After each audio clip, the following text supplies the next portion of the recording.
Dèidh Ceannairc is Ceannairc gníomh ar chaith a dhealmhacha agus bua I Àrd ar an rialtas nniu agóil a chuid ar an pobal. Tá sin imíonach Ceannairc mar gníomh fórnearsteach ithe cur bethe neach anna cúnairt agus cur bethe in duine a dheabhrích an Ceannairc anna cúnairt cuideach. Trachtíoch óg san éig, bannig aramach na raink a chaig an fampel Ceannairc a chlachgach an toirt. Hánig géifón rangis son in regime de terror. Nu de chair rialtas aisari a hélegal amach tron Ceannairc seo cha jaisi a Àrd ar an Bastille. Ais cain rí lui ais fawri Antoinette a chur gubás.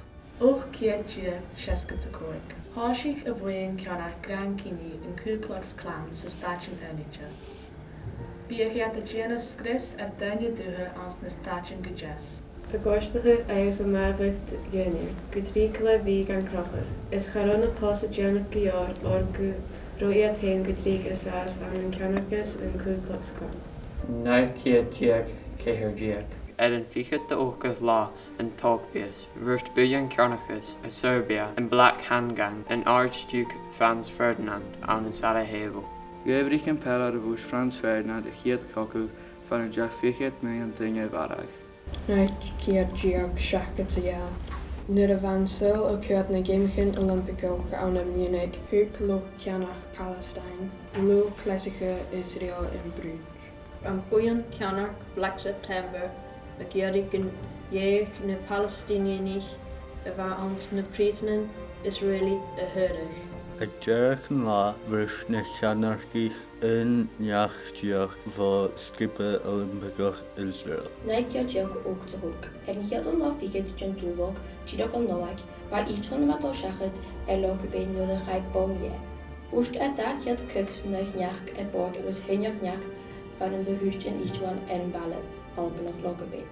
Ban bom fallach an clichte gazet bheit an Shlacha, chai Abdul Bast Ali Muhammad al-Megrahi, Alibia en Kintok, son an Nogbe bombing is chai a chud an Friesen mar an Fichead bliadhna.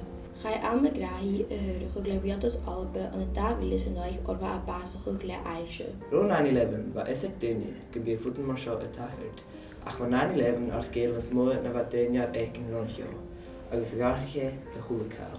A céthir minisin a stoi óg, яг United Airlines chead seacht cóig Boeing, seacht le seascat cóig daine ar bord. Ag náich minisin deach a stoi óg, gur betí an fis gúna útarism gún ró in íchan ar a bhí hijacked. Fichead minute a stoi óg, huiríad accidental transmission van each land. Agus a súrin jaibh Ceannairc a clánsin a bhríon rísin luch óbrach ar an each land. Céir minisin diac gúna chai flight a diac isteach go tuamh tua gin tuair tua.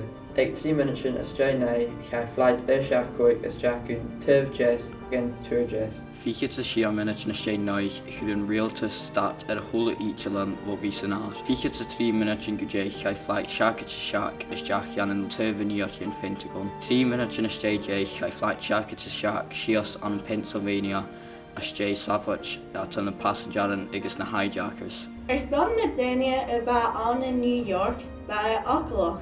Ficheadlach bhfuil go sóide ornsa a bhunaigh na hachar. Bheith ceothí ar flag a bhealach agus bheith tal mór agus teanna ansin da thuglach. An uair sin thuis na tuaireann agus fan an haig giléad ar a cógach an an dúst. Rud a bheith gimacúnachtáil. Gair chuúlacáil dónach bheith eiceil le duine. Thug 9/11 buaigh ar politics, cumann sóisialta agus cultúr sa náisiúnach. Go maith luaidh a stoi an 9/11 gabhal áite dhearraigh mór an chúisin. Chuir duine barach úine seacha le an trealach, thosaigh barach duine i dógan á Grís agus thosaigh duine i gcathairtha toirt na beithe. Thug 9/11 buaigh mhór ar an economy. Gaibhrich na haisí an hain cáil muid $140 billion an economy, ach ben cáil is mó bethe. Chael 2,977 neach an bethe. Gaharich an sil go túr ar 9/11. A geta is aking ar móran a bharach aniu. Has sin haast a larach fracastin an a céistin móra. Chur son a hachar rút cho uafsach do bhine nuchintach.